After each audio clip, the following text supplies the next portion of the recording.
Check, check, check. Ooh. Hey, folks. I'm a little bit crashed out now at Showboat Atlantic City, but that's all right. That's all right. Got some time to unwind. It's been a few hours since the Eagles game within it concluded with the Philadelphia Eagles remaining undefeated because now moving on to 4-0, joining the Buffalo Bills as a 4-0 team as we defeat the Tampa Bay Buccaneers by a score of 31-25. Now, the score itself doesn't tell the full story, but I will say this though. It felt sweet finally getting that win against Tampa Bay in Florida, over in Tampa, in convincing fashion. And yes, the last couple times they had our numbers, particularly in Tampa Bay. It always seems like they find a way to beat us, especially if it's early in the season, that Florida Heat. But guess what? Not this time. That changed today. Little G Griffith. Yes, sir. Yes, sir. That's right. Today was a little bit different. This time we went down there in the Florida Heat in September. We took care of business. We remain undefeated. Elvis, what's up? What's up? Oh man, I'll tell you, it felt great. It felt good to finally. It was such a relief, particularly the first half when we were going out there balling out. First, it was a blocked punt. Sidney Brown returned it to the house, and they're like, all right, that's what we need, especially early in the game. That set the tone. I emphasize again, Eagles fans, that set the tone for us to go out there and do what we did throughout the game. And then we ended up scoring again. At the end of the first quarter, we were at 14-3. I'm like, all right, let's go. We're finally figuring this out. Finally figuring out how to come into to Florida adjusted and ready to play. All right, so I was looking forward to it. And now, like you said, Eagles kick Denver Broncos. Yep, that's right. We got the Broncos next, man.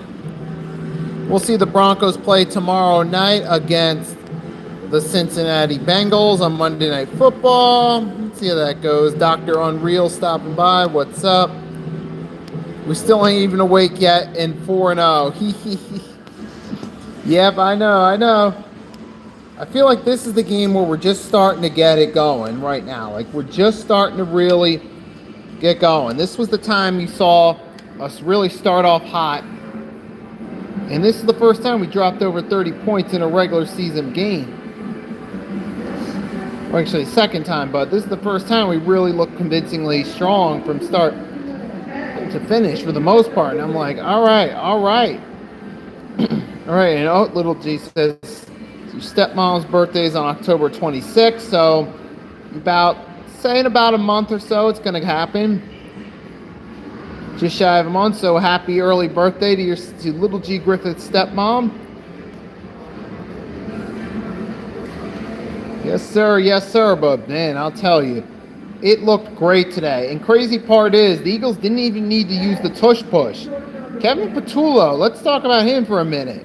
Because Eagles fans, after last week, particularly in the first half against the Rams, some Eagles fans wanted that man dead because of the way we struggled early in the contest. We're like, nah, this guy, Kevin Patullo, don't have it. And that's the thing with us as Phillies fans. Sometimes we can be really hard and really critical of our own people.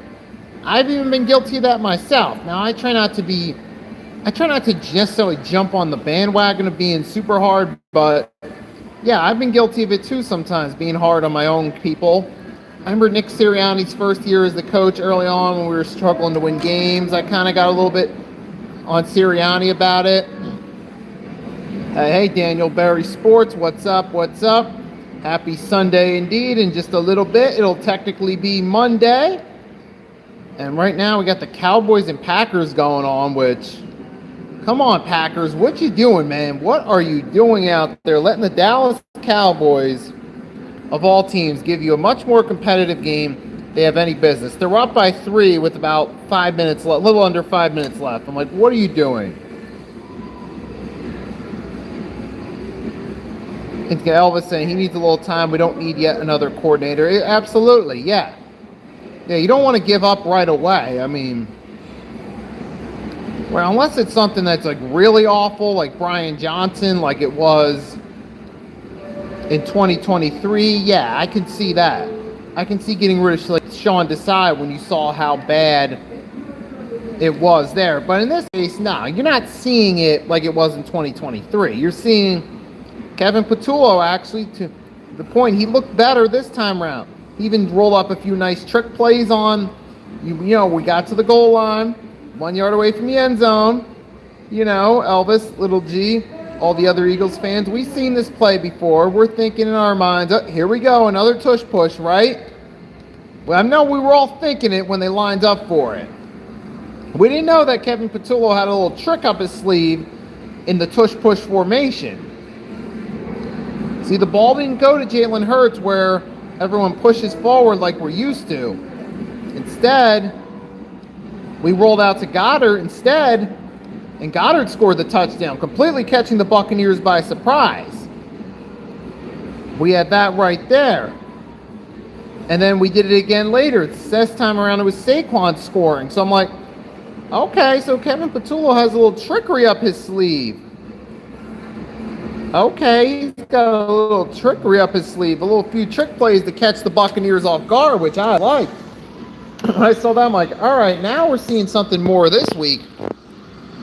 And that goes back to Elvis's point that you got to give these guys time. You don't just rush. You can't give up on a coordinator after 3 weeks when the team's 3-0. Yes, you can criticize aspects of their performance without wanting to throw them under a bridge. Unfortunately, some Eagles fans, after last week, were all like, we don't want him, we don't need him, fire Kevin Patullo. You know, sometimes, you know, we as Eagles fans do get a little stubborn about wanting to win, and sometimes emotions run high, sometimes fans, you know, get a little impatient about it. But this week around was much different. I guess Kevin Patullo got some feedback, and he did what great leaders do.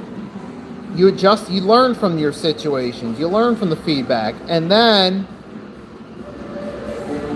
you adjust accordingly.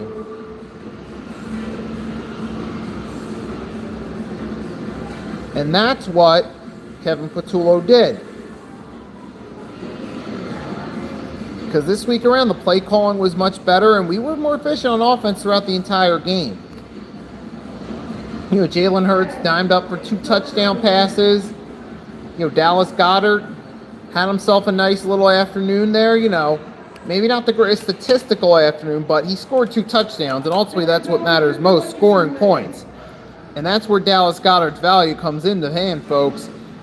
He's not the guy, he's not a stat pad machine like some receivers. He's not going to be the best fantasy tight end in the NFL, but he's going to make the plays when needed to, and that's what happened today again with Dallas Goedert.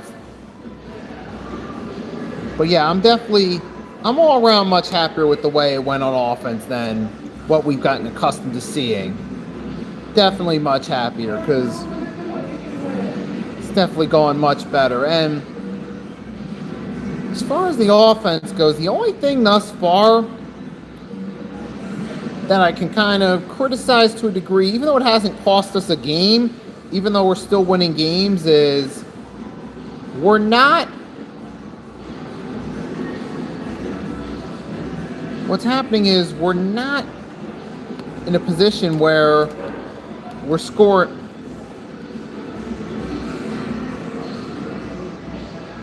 You know, we're Saquon Barkley. What's going on? I mean, we're winning games, so I'm not mad at Saquon at all. I'm not taking it out on him, but it's just like we haven't really seen Saquon get going like we're used to. We're not seeing that same fire with Saquon Barkley that we've had last season. Now, granted, it's only the first month of the season, so we'll see what happens as time goes along, but so far, though, Eagles aren't running Saquon's not running the way we're used to. He's not dominating. And what the Eagles got to do, man, they got to get him involved more with some screens and more with pitches to the outside. That's more his running style right there. Trying to run up the middle with him hasn't been the most efficient, but I don't know what else is going on with Saquon. Excuse me. What else is going on? Like, is it the Madden cover curse catching up to him?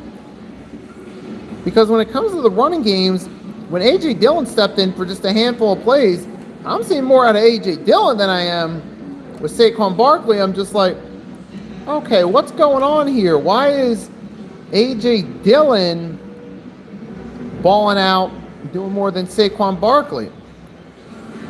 AJ's only getting a handful of carries a game, but when he does get the ball, you notice A.J. Dillon makes the most of his reps. And I'm not saying that as a knock. Oh, no. No, that's wonderful. That's what you want out of a number 2 back. You want someone who, when they get carries, excels, he runs with the ball, and he takes care of business.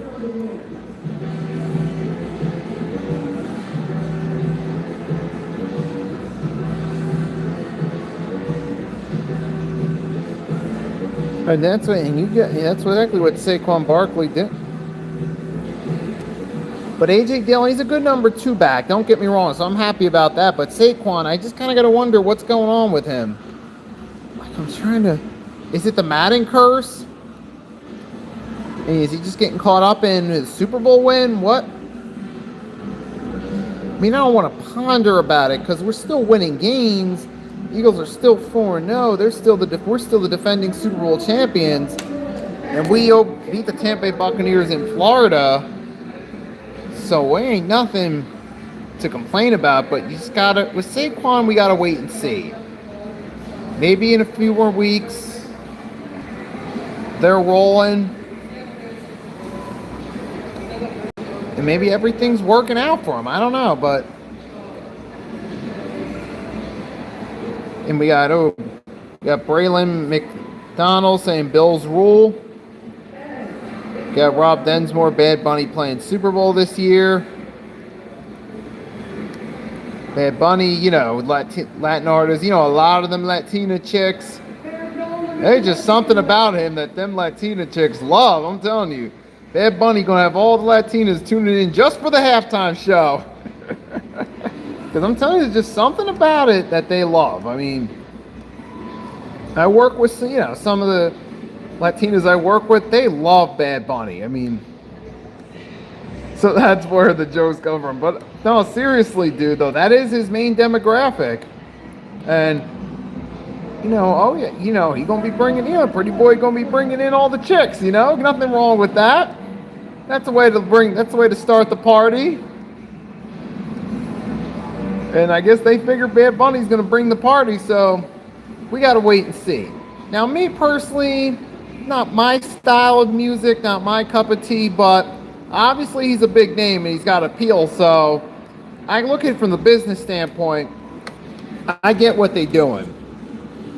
I get what they're going for. And they've been, ever since that abomination of a Maroon 5 halftime show back in Super Bowl 51, the NFL just be like, we can't be bringing in these generic rock acts anymore.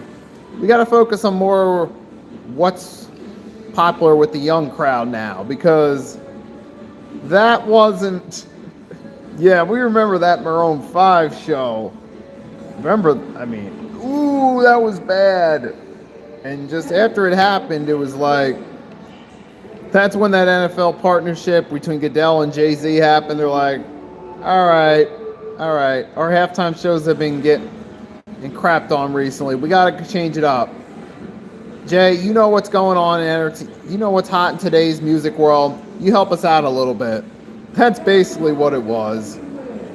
And it's a business relationship. That's what it is. But I mean, they've had some up and downs with their halftime shows in recent years, personally. Like, for me, halftime shows are an acquired taste. Either you're a fan of it or you're not. And that, no matter what stop artist you put there, like if say they decided, let's just say, for example, they decided to use Metallica, say, at a halftime show, right? You're going to have the Metallica fans, they're going to love it, they're going to think it's awesome. Then you're going to have those that aren't Metallica fans that don't really care for it. Same goes with Shakira, Jennifer Lopez. Their fan base loved it. They thought it was great. Others that aren't really fans of their style probably didn't care for it. Same with The Weeknd. Same with Snoop, Dre, M50, Kendrick, you know. And that's what it all comes down to, though. But hey, but you also want to go, you want to take acts that are popular, that can still draw, that can still put on a show and keep people entertained. Like, especially after that Maroon 5 debacle, the NFL knew, yeah, no more. No more of this generic soft rock. And that's the direction we've been headed on in the 2020s with the halftime shows, continuing with Bad Bunny apparently next year. So we'll just have to wait and see how that plays out. We'll see who his special guest is. Like I said, I'm personally, Bad Bunny's not my cup of tea, but I understand the business optics of it. We just, we'll just wait and see how it works out. If it goes over well, great for the NFL. If not, go back to the drawing board for next time. But that's a long ways away. We'll see how that turns out. But back to the actual football itself, folks. Oh, with the Eagles now, hey, they're 4-0. But here's the other thing I got to talk about. The defense. Because through the first 3 weeks, 2 of the first 3 weeks, week 1 against the Cowboys, week 3 against the Rams, guess what happened? Our defense, our secondary struggled in those 2 ones. We saw that against CeeDee Lamb. I talked about that before, but then week 3 last year, the Nakua Adams 1-2, particularly in the first half, we struggled. But then this time around, things were a little different. People will point out, yeah, they were short Mike Evans, and yes, that's true, but you still have Igbuka, the rookie. You still have Godwin. You still have Kate Otten. So they still had pieces to work with. But here was the thing, though. Here's where they benefited. The Eagles secondary showed up. They deflected a total of 12 passes, plus a pick from Makuba. That's right. Folks, Andrew Makuba now has, in his rookie season, his first month, has an interception on Patrick Mahomes, an interception on Baker Mayfield. That's right, folks. You could put up a case for Andrew Makuba being NFC Defensive Rookie of the Month. Seriously, you could. Because he made 2 key interceptions that played a difference. First in a close game against Kansas City, then in a close game against Tampa Bay, which I'll get to that in a second. But yeah, the defense really stepped up. You had Quinyon Mitchell had 5 pass deflections in this game? Guantanamo Bay's back in business, folks. That's right. Quinyon Mitchell is deflecting passes. That's right, folks. And he's continuing. This is what we saw from his rookie season, where he was shutting guys down. He was getting interceptions. We saw Cooper DeJean even chime in, get a few pass deflections. This secondary looked like they're back in form. It looks like they just needed a few weeks to get back into football shape. And that's how it all went down, man.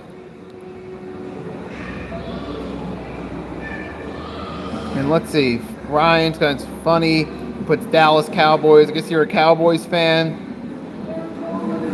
I mean, your team's winning right now, so you must be happy with that. If you guys find a way to hold on and win this upset against the Packers, you got to be at least a little bit satisfied with that. Even if 2-2, you're kind of still got some work to do. But if you hold on to the lead and win this game, you would definitely be happy about that. Because that would be the perfect way for the Cowboys to go. If they do win this game, I'll just give them credit. I'm not going to hide it. I'm not going to hate on them. I'll just give them credit if they do hold on to the lead. But we still got to wait and see. We got a few minutes left. Let's see what the final score is. Then we'll get back to that one. But even then, I'll give both teams credit. That's actually been a more competitive game than I've expected. We were all thinking this was going to be easy revenge for the Packers. Parsons was just going to light up AT&T Stadium, come back motivated. But this has actually been a really good back and forth game, so I got to give both teams credit. Now we just got to wait and see how it finishes.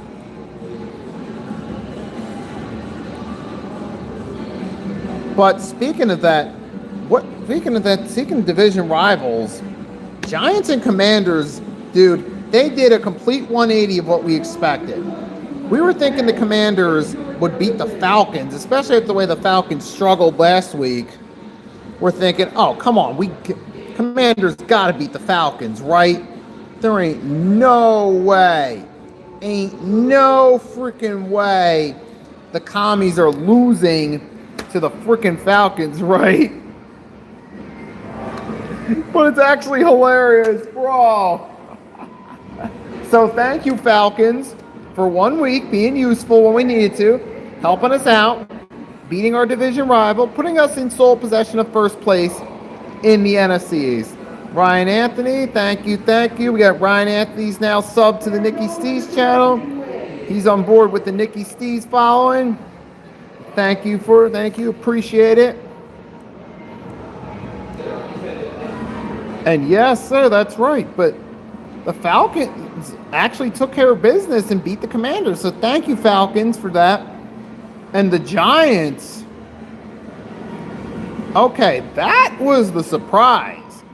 Now, we saw Jackson Dart in preseason had some flashes of potential, but I'm also, now that he's actually officially playing an NFL game, it's like, all right, let's wait and see what happens. And I was not necessarily saying that I was doubting the guy necessarily, but I was more along the, all right, it's going to be a different story now in a real official NFL game. Let's see what he does. And the Giants offense certainly looked a lot better, and they found a way to get the win over the Chargers, but it came with a casualty. Malik Neighbors gets injured. Looks like he's out for the season, which it's actually a shame. It is, because his rookie season, he had some flashes. He balled out from time to time. Looked like maybe Neighbors was going to be the number one threat in the Giants offense again. The Giants were going to have a real number one threat. But then he gets injured, so we never got to see his full rookie season materialize. And then here we are, week 4, year 2, he's going down again. It's a shame because Malik Neighbors is a talented wide receiver when he's healthy, but unfortunately, his availability is limited because of injuries. Now we're seeing it again his sophomore season. That's a big red flag about his long-term future in the league, simply for injury reasons. You got to wonder now, with this ACL injury, is Neighbors even going to come back and be the same receiver? Is he going to even be able to come back and potentially flash his potential from his rookie season now? And that's going to be a question to be determined next year in 2026, but I actually feel bad for him. Because here's a young man who has a lot of talent, a guy who can play, who has the potential to be a difference maker, but can't stay on the field long enough. He's spending a lot of time in rehab, recovering from injuries, spending a lot of time in surgery, and unfortunately, it's a shame, man. I do wish Malik Neighbors a full recovery. I mean, obviously injuries are something. We're never going to wish that upon anybody. No sane thinking individual is ever going to take football. No matter how much we emotionally get invested in the game and want our teams to win and lose, and Packers just took the lead, but there's still a lot of time left on the clock, so we're going to see what happens. So there's like a little under 2 minutes. Packers just scored a go-ahead touchdown now. You just got to wait and see how that one closes out. Man, good game, y'all. Gotta say, that's a good game, but like I said, but we're going to get back to that one when we see what's going down. And for those of you guys just coming into the channel, give you a heads up, every Tuesday at 11:30 a.m. Eastern Standard Time on my channel and the Hardcore Sports Network, I do the 3-Point Blitz. This week is going to be episode 28 of the 3-Point Blitz. We're going to recap the games from week 4 of the NFL season. So I'm going to give more in-depth thoughts about the different games, the winners and losers from the league as a whole then. So you guys can check that out there. And it looks like it's official. Packers 33, Cowboys. Looks like it's official now.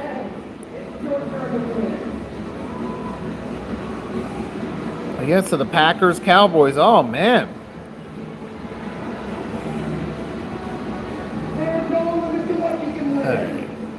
And now we're at the point where we're starting to get trolls, because I say that because I know there's a lot of people just come in, they talk about, they just ask random questions that are just completely off subject.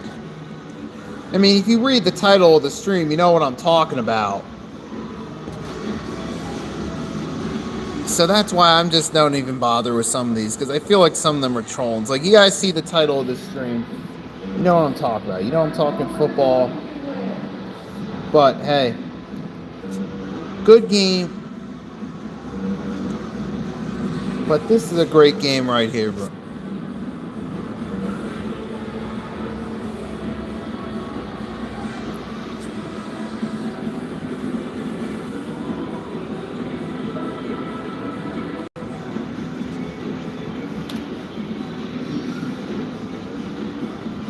Alright, yeah, but folks, yeah, here we go. We're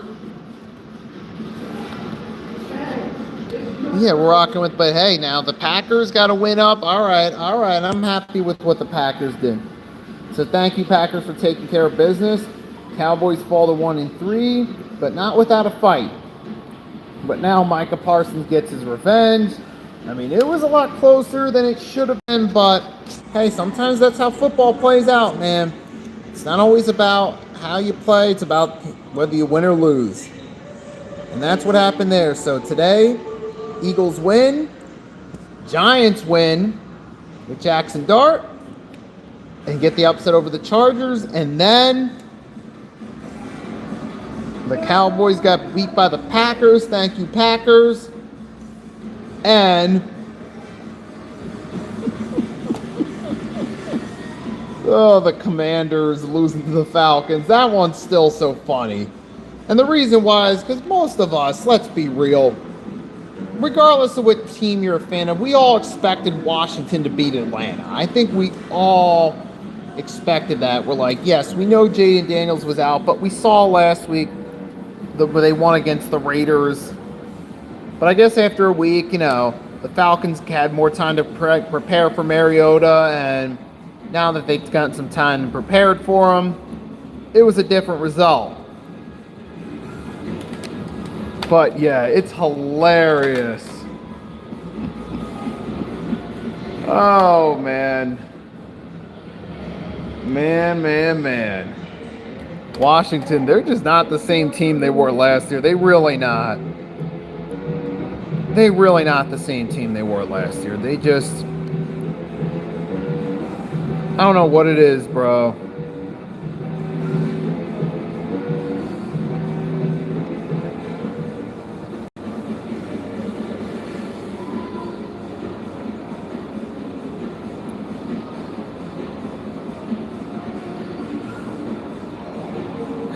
But yeah. Oh yeah, so cheers to the Falcons for 1 week. We're taking care of business, even though they almost blew it, which is common to them, but they held on and got the W, so salute to them, bro. But hell yeah, so Eagles now. Hey man, we're 4-0. We're in sole possession of first place in the NFC East. No, man, I'm in Atlantic City, New Jersey, folks. That's right, Atlantic City, New Jersey. But, yeah, so the Philadelphia Eagles, man. Hey, we're 4-0. We'll look at the rest of the league. It's us, Buffalo Bills, and us and Buffalo, we're the only 4-0 teams thus far. We're both. Yeah, because you had the Chargers lost, right? And then so did the Colts to the Rams, which ended up being a good game as expected. So, yeah, that's it. It's just the Eagles. And, hold on a second.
Alright, folks, there was some bound to be copyrighted music playing in the background, so I had to mute the microphone for a minute or two till I kind of relocated and readjusted.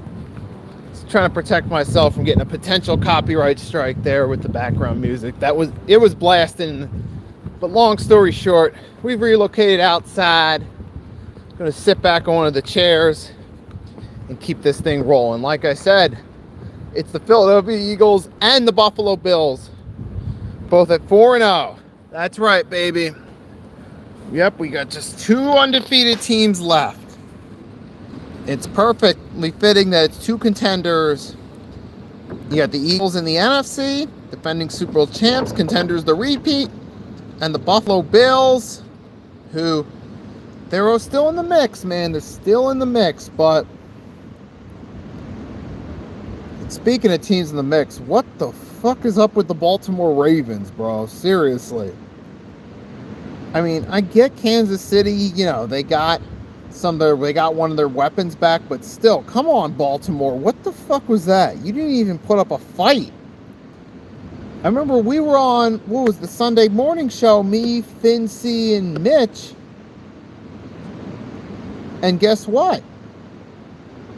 It turns out, you know, Vinci was saying, oh, the Ravens are just one bad mistake away from possibly being 3-0 and their 2 losses, and now they lay an egg like this against Kansas City. Look, I think Baltimore's times ran out to potentially contend. I think it was good talent succeeding in spite of the front office, and now the poor front office can't save them anymore.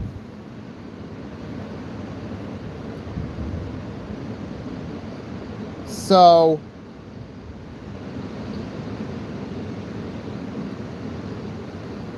we're going to have to see what's up, man. We're going to have to see what's up. Y'all, but bro, man. And we got Packers and Cowboys. Oh, what the hell, bro? wait, there's still 28 seconds left, and the Cowboys took the lead. What the fuck, bro? Dude, that game just, come on, y'all. Packers should have had this game won. Bro, Green Bay Packers should have won this game, bro. I mean, it's a competitive, high-scoring, back-and-forth game, but still, I don't know, man. They just...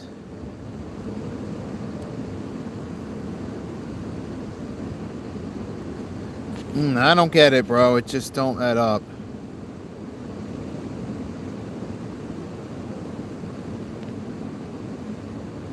But we're going to have to see how that finishes out. We're going to have to see how that game finishes out. But it's kind of crazy, bro. But, man, just going to wait and see. But either way, regardless of the outcome of that game, Philadelphia Eagles are 4-0. We're now officially, oh wait, and with the 49ers losing to the Jaguars, oh yeah, that's another one right there. That's, yeah, so the 49ers lost, Colts lost, Chargers lost, so it's only the Eagles, and the Bills left as undefeated teams entering week 5. And that's where we're at.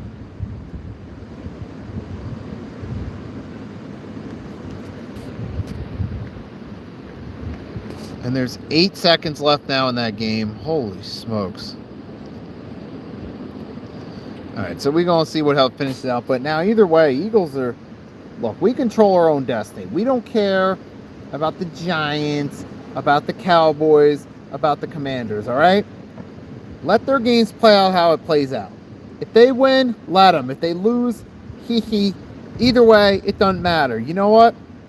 Because the Philadelphia Eagles control their own destiny by continuing to win games. All right? The hell with all that. The hell with what the outcome of this game is. The outcome of this game. All that matters is what the Eagles do. We control our own destiny. We win games. That's all that matters. That's all that matters.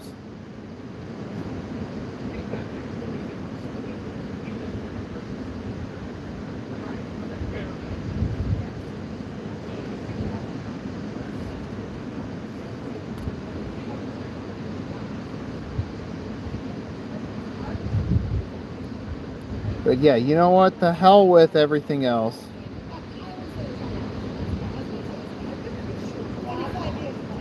The hell with all that. You know what? We just keep winning games. We control our own destiny. It don't matter. We don't need other teams' help to control the NFC East. And that's what we do right there. We don't need any team's help. We don't need the Green Bay Packers' help. We don't need, the help of, say, the Atlanta Falcons or the Green Bay Packers or the Seattle Seahawks or, say, a team that plays our division in the AFC, such as, say, the Denver Broncos or the Los Angeles Chargers. We don't need their help. We just control our own destiny, win out these games. We're good. That's all that matters. That's all that matters. We just keep on winning games. We in control of our own destiny. But that's how you ultimately get it done in football, folks. That's a lesson the New York Giants should have learned back in 2020 during the COVID season. Remember that? They were upset at the Eagles for tanking in the final week when it was 4-11-1 season. But you know what? Screw it. You don't want to be that team. You don't want to be like the Giants there, or who else was another one? You don't want to be like, say, but then the only time it's crazy that the only time there's actually were 2 times previously we actually needed help going into the final week, and we actually got it. That was 2008 with that 44-6. We won that game to get in the playoffs, but we also needed help. We needed either Tampa or Chicago to lose. We got one of those to happen, and it all worked out in our favor. Then we controlled our destiny, and Packers-Cowboys tied at 37. That game's going to overtime, folks. It's going to OT. Green Bay Packers in Dallas. Man, I'll tell you, who would have thought we'd see this game possibly go into early Monday warning, but it's happened. Big task at hand, commented Jackson Dart. And yep, if you're a Giants fan, you must be happy about Jackson Dart's performance here, because it's certainly much better than Russ for sure. Which at this point, based on how bad that offense looked under Russell Wilson, anything's better. So, congratulations on your win, big task. Just better hope that Jackson Dart's the next savior of the Giants franchise, and maybe you guys will get lucky. But hey, you got your win. Take it, and we'll just see what Jackson Dart does, and we'll see what happens when we play you guys later in the season. See where we're at. But yeah, in the Cowboys game, this has been a really interesting game.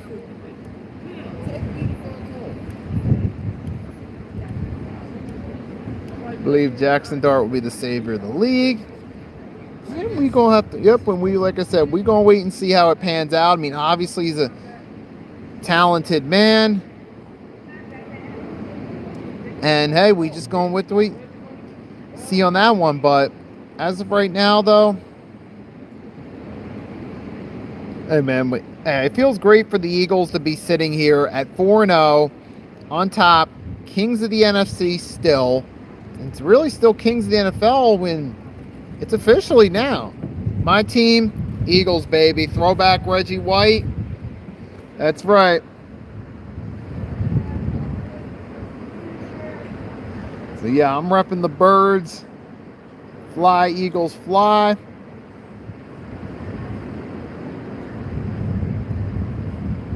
Taking care of business, yeah. Hey, I mean, I'm closer to the Philly area. I got some family members who are Eagles fans, so just naturally follow along with it. But I'm not ashamed of it at all. I'm proud of it. Throughout my lifetime as an Eagles fan, at 30 years old, I've seen 4 Super Bowl appearances, 2 Super Bowl wins, seen a total of 9 conference championship game appearances. I mean, 21st century has been the golden era for Eagles football. Let's face it. Has been the golden era in the Super Bowl era. I'll put it that way. Hey, Jackson Dart, I still want to see. It's still got some time before we get to the Giants. I still want to see if Jackson Dart can keep this roll going and keep that momentum going. Then go from there. You got El Hajj said Seahawks, baby. Yeah, your team's on a roll too. You're 3-1. You're now you're official. Now you're still technically tied for first with the 49ers, but there's still plenty of ways to go. You still got the rematch against the 49ers to get your win back. You got Snow said hello, what is up? And the Seahawks, man, you found yourself some fresh life. You got an awesome defensive coordinator. You got yourself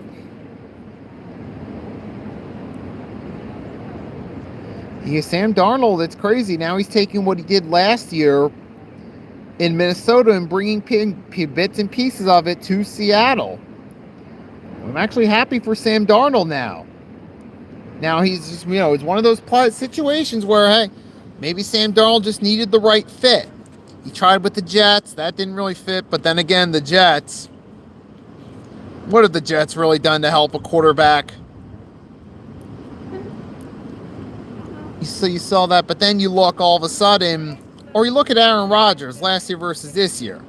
Now, Rodgers hasn't been that great in Pittsburgh, but he's certainly been better than he was with the Jets, and you could certainly point the finger and say Pittsburgh's a better environment for him. And then you got that right there, and you got Sam Darnold. Hey, he went from the Jets. Panthers didn't work out, but first he had that 1 year in Minnesota.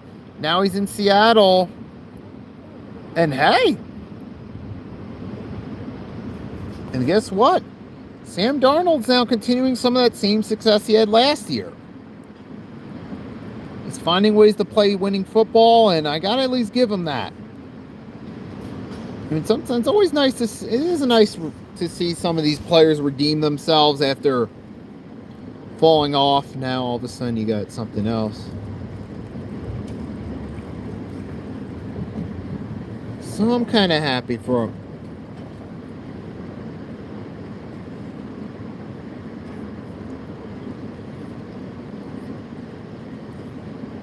But, sorry about that. I was just looking up to see what was going on.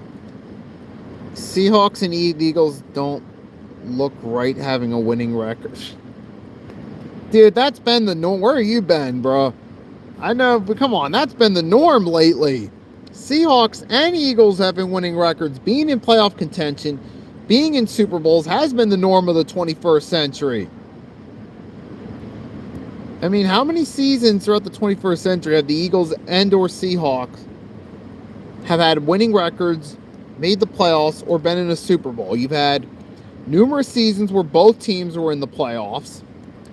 You've had like 2003, 2004, 2006, 2010, 2013. You had 2018, 2019. 2019, we played each other in the wild card round. You had 2022. We both made the playoffs that year. Dude, Eagles and Seahawks, let's see. Both teams have won Super Bowls since, have both been to numerous Super Bowls. I mean, let's face it. One thing Eagles and Seahawks have had in common is their best years in franchise history have been in the 21st century. And the Seahawks, yeah, you guys fell short the last couple of years, but if you can just keep momentum rolling in your favor this time around, it's a little different. This time around, you can find, it could be different, but still early in the season, it'll be interesting to see how it plays out. But I got to give you guys credit. Seattle, hey, one of the better run teams in the NFL.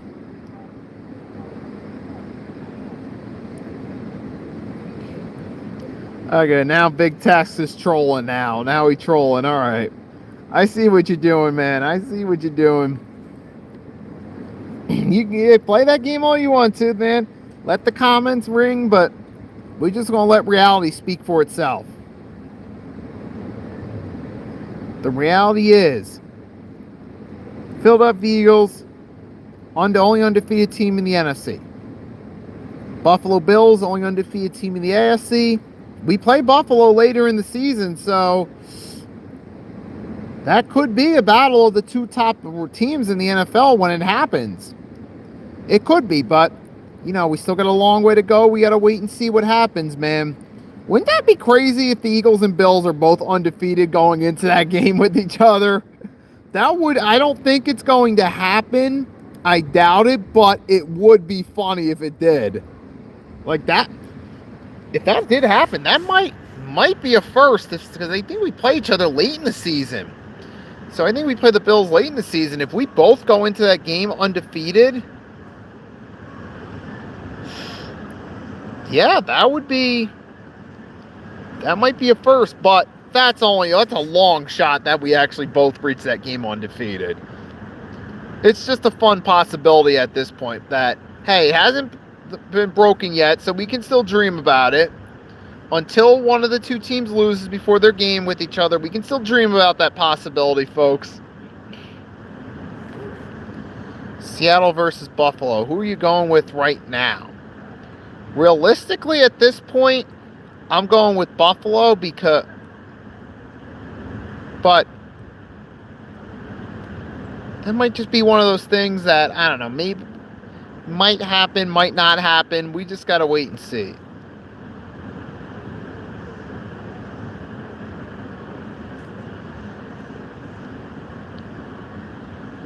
But that would be an interesting one. Now we got tomorrow night.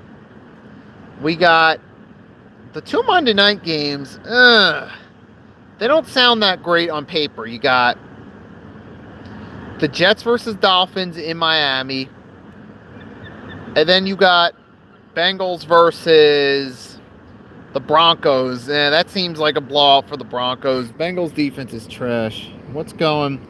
37-37 OT. Cowboys got the ball.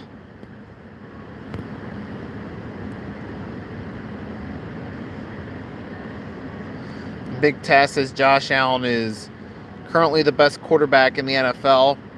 Through this season, definitely he's the best quarterback so far. Like, if you're talking about just quarterbacks this season, I got to go Josh Allen this season. Patrick Mahomes, he finally had himself an excellent performance today. But we just got to wait. That one, we got to wait and see where it goes from there. We still got to wait and see about that one. Still 37-30. Oh, boy.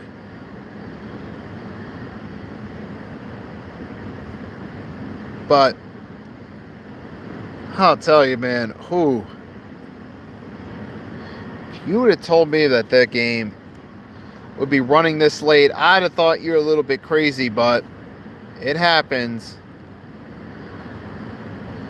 I'll give it to Prescott. I'm sorry, he came a long way. Is it officially over now, or?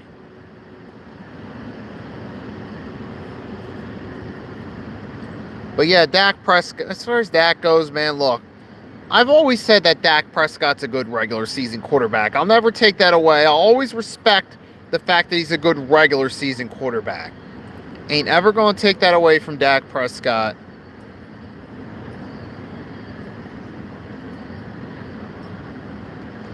But I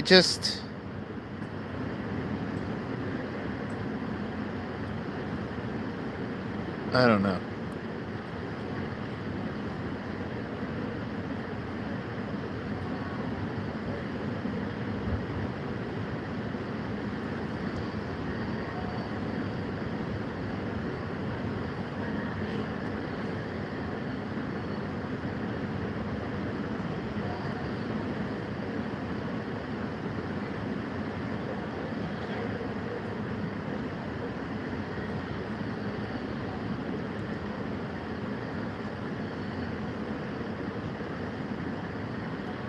Okay, but yeah.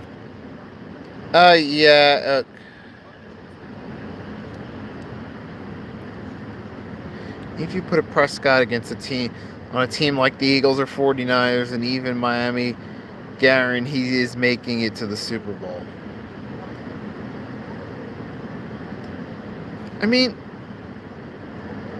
But that's an interesting debate. I mean, it's certainly a possibility, though. I mean, sometimes, with quarterbacks, it's just one of those situations of if you put them in a different spot, maybe their careers go different. I mean, we've always had those debates all we want to, but for now, it's just if, ends, or buts.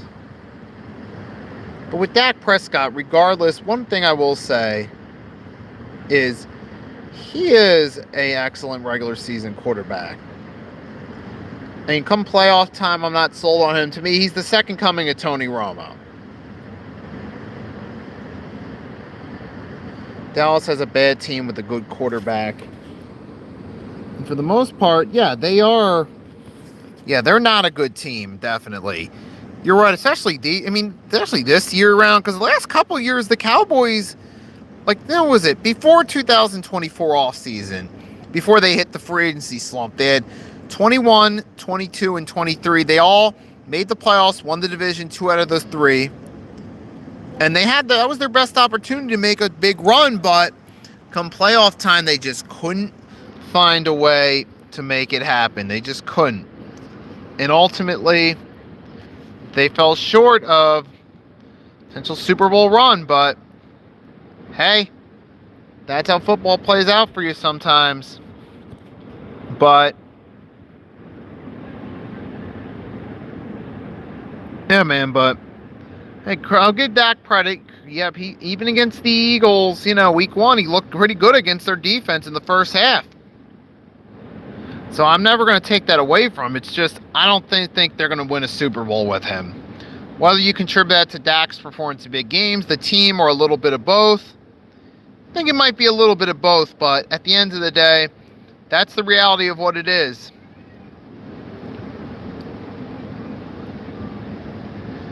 But yeah, man, I mean,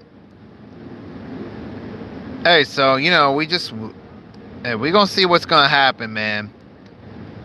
I mean, like I said, for the Eagles, being 4-0 is great. The defense came along this one, the secondary particularly. Quinyon Mitchell was a menace deflecting passes.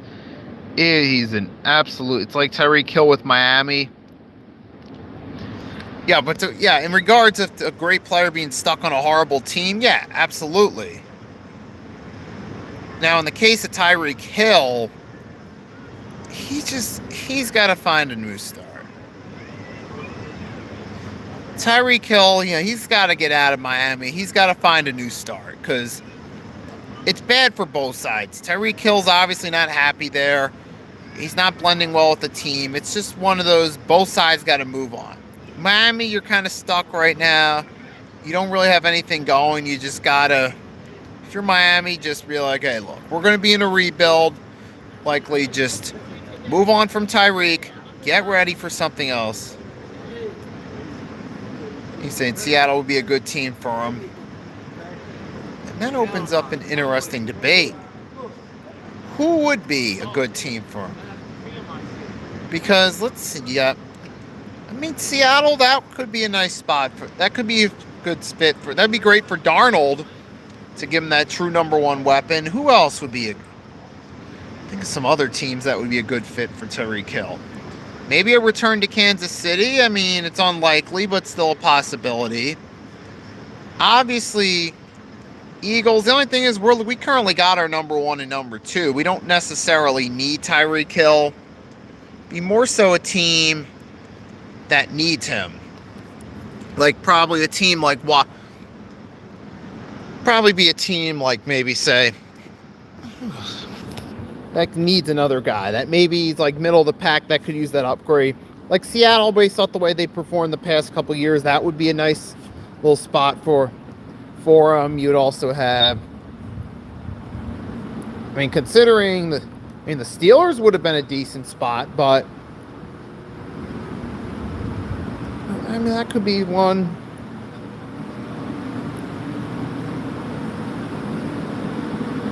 They said, I'll pick him over Kelce. Yeah, Travis Kelce recently. Yeah, he seems to be more focused on the charm life, if you will. He's engaged. He's got a super rich fiance. He seems like he's more focused on that part of his life than he is actually playing football. at this point. So don't get me wrong, Travis Kelce's had a great career, one of the best tight ends in the NFL, but if he's going to continue to focus his time and energy on getting married to Taylor Swift, maybe it's just time he calls it a day, steps back from the spotlight a little bit. Now, granted, today, though, Kansas City looked like they're coming back to form, but that might say more about Baltimore than anything else. That might be saying more about the Baltimore Ravens right there, and I think it does to some degree. But we gonna have to wait and see on that one, man. But I'll tell you, yeah, I got more on that, the rest of the NFL, come Tuesday, 11:30 a.m. Eastern Standard Time, when I'll be hosting episode 28 of the 3-Point Blitz on my channel and the Hardcore Sports Network Live. Talk about it more in depth. But hey, we just gotta wait and see how this plays out. We've had some interesting drama play out through week 4. We got a Philadelphia Eagles team who is 4-0, undefeated, taking care of the Tampa Bay Buccaneers. Got a pick on Baker. We got some pressure to him. But at the same time, I did want to say before I go, I got to give the Bucs credit for being scrappy and putting up a fight. They made it close at the end. They still had a chance. And I'll give them that. We beat a good football team today. Tampa Bay Buccaneers, I'm not counting them out. They're still 3-1. I still see them winning the NFC South. I still feel the Buccaneers are a good team. So, for my team, the Eagles, look, good team win against the Tampa Bay Buccaneers. I'm proud of it. Now we just move on to the Denver Broncos. We'll see where they stand after this week. They're currently 1-2. They play the Bengals tomorrow night. We'll see what happens in that game. Should be a win for the Broncos. They should take care of business, but ultimately we just got to wait and see. But in the meantime, y'all, yeah, to everyone that tunes in, El Haging, Big Task, everyone else, thanks for stopping by. I hope you enjoyed this stream. It's your boy Nicky Steve signing off. Fly, Eagles, fly. Till next time, peace.